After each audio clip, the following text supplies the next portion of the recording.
নমস্কার বন্ধুরা। 18ই জুন,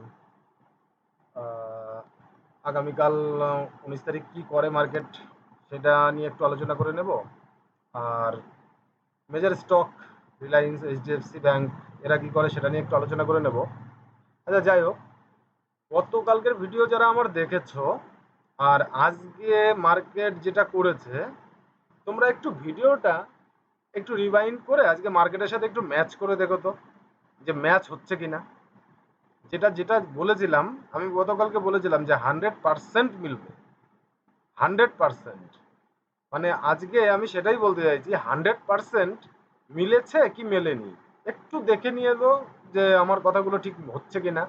যদি কোনো প্রবলেম হয়ে থাকে, কোনো ভুলভাল বলে থাকি, কিছু খারাপ কিছু বলে থাকি, তোমরা আমাকে কমেন্ট বক্সে কমেন্ট করো। আমি আসার চেষ্টা করব সেটা শুধরে নেওয়ার, বা আমি তোমাদের সঠিক অ্যান্সার দেওয়ারও চেষ্টা করব। গতকালকে যেটা বলেছিলাম, আহ, আমি তো আমি আজকে মার্কেট বলেছিলাম লাইভে আসবো, লাইভে আসবো না, লাইভ করব না। কারণ হচ্ছে, ডিসিশনটা এটাই নিলাম, লাইভ করব না। কারণ একটাই, এই সারাদিন আমার লাইভের সামনে বসে থাকা, ক্যামেরার সামনে বসে থাকা আর উল্টো পাল্টা বক বক করা ভালো লাগবে না। আমি দেখলাম বিবেচনা করে, খুব একটা ভালো লাগবে না। যে কারণে আজকে আমি চিন্তা ভাবনা করে দেখলাম যে দরকার নাই লাইভের, ওই সন্ধ্যাবেলা একটা ছোট্ট ভিডিও করে দিই, ব্যাস, গল্প শেষ। তা গতকালকে আমি যেটা বলেছিলাম, আজকেও একটা ট্যাক্সের বিষয়ে একটা নিউজ এসছে, কিন্তু সে নিউজ আমাদের কান অব্দি পৌঁছয়নি। আমাদের কান অব্দি যতক্ষণ পৌঁছে ততক্ষণ মার্কেট মুভমেন্ট করে নিয়েছে। আর সারাদিন তো মোটামুটি মোটামুটি 10টার পর থেকে ওই 2টো অব্দি তো মার্কেট, 2টো কোথায়, আড়াইটের উপরে মুভমেন্ট দিয়েছে। ওই আড়াইটে পৌনে 3টে অব্দি তো মার্কেট মোটামুটি সাইড ওয়েজই ছিল। আমি বলেছিলাম যে সাইডওয়েজ করার সম্ভাবনা খুবই বেশি। তবে হ্যাঁ, একটা তো হালকা মুভমেন্ট দেয় সিপি সকালবেলা। যাই হোক, তারা কিভাবে কিভাবে নিয়েছো, ব্যাংকে যেটা বলেছিলাম 49,100, সরি 50,100, 49,900, 49,900 যদি ব্রেক করে দাঁড়ায়, 49,700 সাপ ফল দেবে। 49,900 অব্দি এসেই ওখান থেকে পুল ব্যাক নিয়ে মার্কেট 49,100 গেছে। 49,100 পরে 49,300 লেভেল দিয়েছিলাম, ওখান থেকে মার্কেট 300 ঠিক যায়নি, 270-80। আরে আমি মার্কেটের গড নই, একটু 19-20 হতে পারে, হ্যাঁ, একটু 19-20 হতে পারে। যে একদম অ্যাকুরেট সবসময় সম্ভব না, কেউ কেউ সম্ভব না। কারণ আমি যদি অত সম্ভব হতাম, মানে আমার দ্বারা যদি এতটাই সম্ভব হতো, আমি কিন্তু এই ভিডিও করতাম না কমসে কম, ঠিক আছে? তাহলে আমার নামও ওই হর্ষদ মেহতার পাশে বা বিগ বুল বলে কিছু একটা হতো। এতটা যদি আমি 100% যদি হতাম। মার্কেটে কেউ 100% নয়, সবাই একটা এসএল নিয়ে চলে। আর আমার মনে হয় এসএল নিয়ে চলা উচিত, টেকনিক্যাল অনুযায়ী যেটা আমাদের সঠিক মনে হবে সেটাই করা উচিত। চলো, ঠিক আছে। আজকে আমরা যেটা হয়েছে গতকালকে তোমরা একবার দেখে নিও, আর আগামীকালকের ভিউ আমার কি আছে সেটাও একটু দেখে নাও। আর আরেকবারও বলছি, 100% মিলবে, কোনো রকম ভুল হবে না, ঠিক আছে? 19-20 হতে পারে, তাই বলে এরকম হবে না যে আমি 300 লেভেল বলছি, 300 ব্রেক করে ওপরে চলে যাচ্ছে, তো আমি 800 বলেছি, সেখানে হয়তো 300 ব্রেক করে 350 গিয়েই রিটার্নে চলে এসছে ব্যাংকে, বা এরকম হয় না। চলো, ঠিক আছে, একবার দেখে নাও আজ কালকে কি করতে পারি, কালকে আমরা কিভাবে প্লে করতে পারি আমাদের ট্রেডটাকে, ঠিক আছে? এটা আগে চলে আসি, নিফটিতে আগে আসি, হ্যাঁ। নিফটিতে এই যে লেভেলগুলো আমি মার্ক করে রাখলাম, আমি ভিডিওটা করার আগে আমি লেভেলগুলো আগে মার্ক করে নিলাম। দেখো, 23,560 বলেছিলাম গতকালকে, যে 23,560 থেকে মার্কেট ধাক্কা খেয়ে নিচে পড়বে। 23,500 এখানে ওপেন হয়েছে, 23,570-এর এখানে ওপেন হয়ে ওপরে গেছে একটু, সামান্য 2-10 পয়েন্ট গিয়েই দেখো ধরাধর ধরাধর নিচে একদম, মানে 500 চলে আসছে।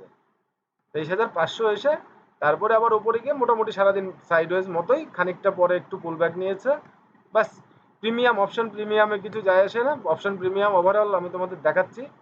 ওই সি কলের প্রিমিয়ামগুলোকে না, দেখো তোমরা যারা মার্কেটে ছিলা তারা দেখতেই পাবে যে সি কলের প্রিমিয়ামগুলোকে কি করেছে আর পি কলের প্রিমিয়ামগুলোকে কি করেছে নিফটি, তাহলে দেখতেই পাবে, ঠিক আছে? এই দেখো, 500 সিপি যদি আমি দেখি, 500 সিপিতে কি দেখাচ্ছে, 23 টাকা 500 সি বেড়েছে, বাট 71 টাকা কমেছে 500 পিতে। 71 টাকা 500 পি খেয়ে নিয়েছে। আর সিতে কত বেড়েছে? মাত্র 23 টাকা। কত 550 যদি সিপি দেখো, তাহলে 92 টাকা 550 সি ক্লোজ দিয়েছে, 15 টাকা বেড়েছে। আর এদিকে 78 টাকা 550 পি খেয়েছে। মানে বুঝতে পারছো তো অবস্থা। এটাকে সাইড ওয়েজ বলবো না কি বলবো? 10-15 টাকার জন্য অবশ্যই প্লে করো না মার্কেটে, যে 5 টাকা 10 টাকা নেবো। ওর জন্য প্লে করলে সারা জীবন লসেই থাকবা, কোনোদিন প্রফিটেবল হতে পারবে না। আর যাই হোক, আগামী কালকের জন্য আমার যা ভিউ দেখে নাও, 562 এখানে ক্লোজ দিয়েছে। 570, 570 বললেও বলা হবে, 570ই ধরে নাও।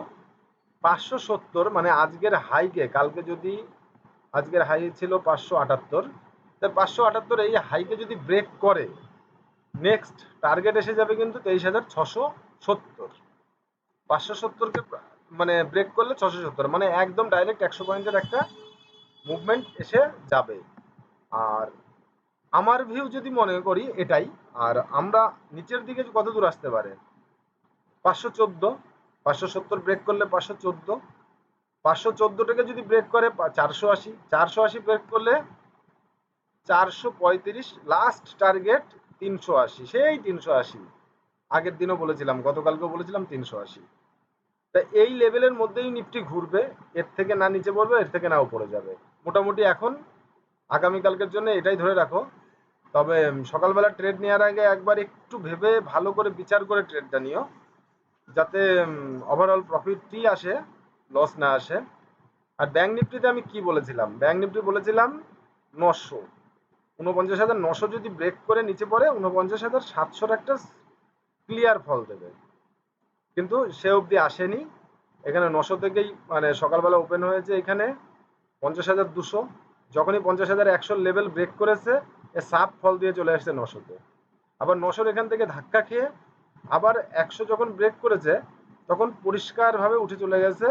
300 টার্গেট ছিল, 300 টার্গেট দিয়েছে, অবশ্যই দিয়েছে, কিন্তু তারপরে আমি আর কিছু বলেছিলাম না। তারপরে এসএল ট্রিল করতে করতে যেতে হবে, যে কত দূর যাই।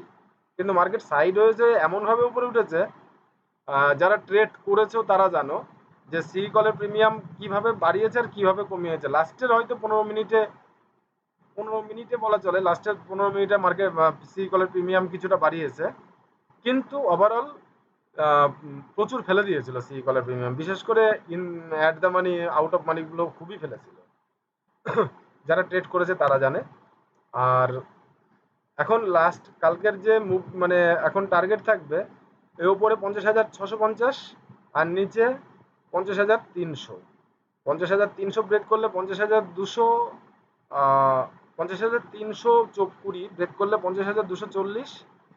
তারপরের টার্গেটটা একটু বড় হচ্ছে 50,100 বা 80 ধরতে পারো, 50,080। তারপরের টার্গেট আবার সেই 49,900। এর মধ্যেই মার্কেট ঘোরাফেরা করার সম্ভাবনা বেশি।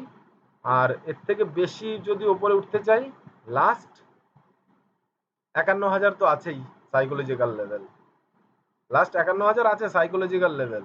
তা ওখান থেকে মেজার একটা সেল এসছিল একটা টাইমে। তা যাই হোক, এই লেভেলটা দেখে দেখে নাও। 50,650 যদি ব্রেক করে, তাহলে একটা বড় মুভমেন্ট দিতে পারে 51,000 পর্যন্ত। আর হচ্ছে এইটাই ছোটোখাটো মানে ডিসকাস এই পর্যন্তই থাকুক। আর ফিন নিফটিতে একটা ভালো ইয়ে দেখাচ্ছে, 22,595 এখানে ক্লোজ দিয়েছে। 22,562 যদি ব্রেক করে, তাহলে ব্রেক করে তাও একটু ওয়েট করতে হবে। 22,540 ব্রেক করে কিনা দেখতে হবে। 22,540 যদি ব্রেক করে, একদম 22,490 ফার্স্ট টার্গেট। সেকেন্ড টার্গেট চলে আসবে 22,420। তার নিচে যদি বড় টার্গেট দেয়, তাহলে 22,300, এটা ফিন নিফটির টার্গেট। আর উপরে যদি যাই 22,700, এখন একটা ওপেন ডোর রয়েছে 22,700, 22,700 থেকেও কিন্তু নিচে পড়বে, এটা মাথায় রেখো। রইল গিয়ে রিলায়েন্স, রিলায়েন্সের কথা বলেছিলাম যে রিলায়েন্স 40 ব্রেক না করা পর্যন্ত কেউ মানে নেগেটিভ ভিউ নিও না। রিলায়েন্স এসেছিল আজকে 42 টাকা পর্যন্ত, তারপরে ওখান থেকেই ওপরে উঠে গেছে। চলো আগামীকালকে লেভেল কি হতে পারে? 2950, 2950 যদি ব্রেক করে নিচে আসে, 2940 ফার্স্ট টার্গেট, তারপরে বড় টার্গেট চলে আসছে 2920 টাকার, এটা মাথায় রেখো। আর ওপরে 2990 টাকা ফার্স্ট টার্গেট, এখান থেকে টার্গেট রয়েছে, এখনো পর্যন্ত এই অবধি যাবে, সেরকম একটা ইয়ে আছে। যদি 2950 টাকা ব্রেক করে নিচে না আসে, ও 2990 টাকা যাবে। আর হচ্ছে রইল গিয়ে এইচডিএফসি ব্যাংক। এইচডিএফসি ব্যাংক তো আমি কালকে বলেছিলাম যে বুলিশই আছে। এইচডিএফসি ব্যাংকের এখন 1614 টাকা, এটা একটা লেভেল। 1614 টাকা ব্রেক করলে 1630 টাকা, আর নচেত 1614 টাকা যদি ব্রেক করে নিচে পড়ে 1580 টাকা, এই অবধি লেভেল থাকবে। ঠিক আছে, আজকে এই পর্যন্তই।